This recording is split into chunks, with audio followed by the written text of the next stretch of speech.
How's everyone? So we've done quite a lot of work on this cruiser. So it actually used to be white, and then we sanded down all of the paint and we resprayed it this color. I think it's just better for the farm. You know, a white car is hard to keep clean on a farm. And then the doors, we had problems with the windows. The mechanisms inside weren't working too great just because being an old car. So we decided to cut them off and make them these doors, and we put this aluminium strip on the top so your arm doesn't kind of fall into it. We haven't done much on the inside because it's a farm car and it doesn't need to look too good. And then on the back here, it had quite a high base flatbed, and it had some rails on the side that weren't too great, and on the corrugation stuff that started falling off. So we then took the spacers out and built a whole new base, a much lighter one, and we brought it down so it's easier to load stuff on and off it, which is more practical for the farm. And then we made this cattle rail on the back here so that people can hold on to it, and we put these sides on. These sides came off of the Land Rover, which is inside. We'll show you there because it had really high sides, and it worked well because we got those sides a bit shorter and we managed to put sides on here. And then we replaced the wood with this aluminium because it's a lot lighter and it lasts a lot longer. We've also repainted the rims. They were white, they're now black, and as well as we repainted the whole chassis. It needed a new liquor paint on it. And then in the engine we've done a full service, all the filters, the oil, and all of that. And we also had to do quite a lot of work on the power steering. The power steering was pretty bad, and we had to redo quite a lot of that. Yeah, I think that's it. So you got some numbers. What it cost? Did you have to get a quote first? Yeah, so we didn't actually get a full quote from Jim, but we kind of just took in all of our ideas, and we said, you know, we want to do this, and he said, no, get out, fix that. And it took quite a few attempts going in and out of the office, and finally he was happy with our proposal.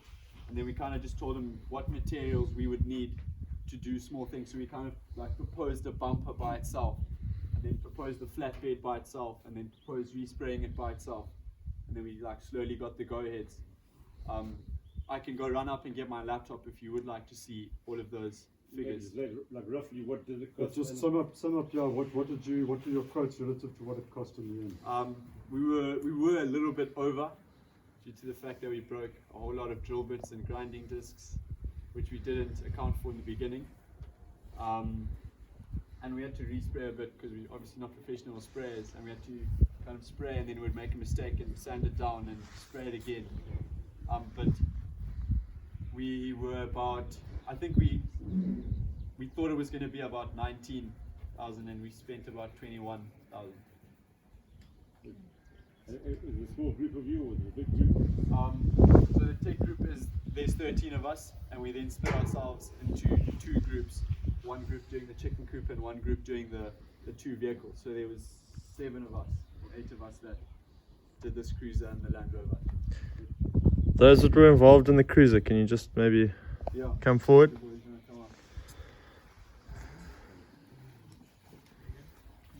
So Courtney, if it rains, what are you going to do to close your window?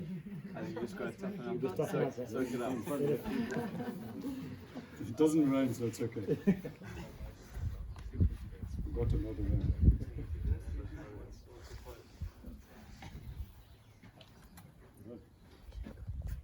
I don't know if there's any questions. Maybe we can answer some of them. And does it start? It does. Do you want to hear it run? Yeah, you might as well start it up. Andy, did you learn something from this? Yeah, definitely. He's on the right. Plenty of that, yeah. Before, could you do much tech? No, I don't think so. No.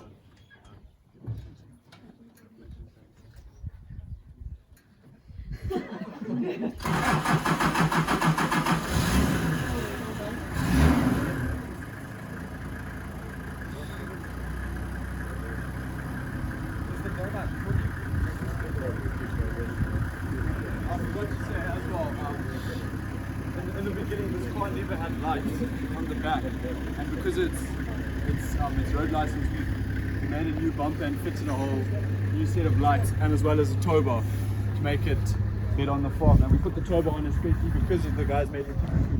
This is going to be the vehicle that's going to move the chicken coop around the farm.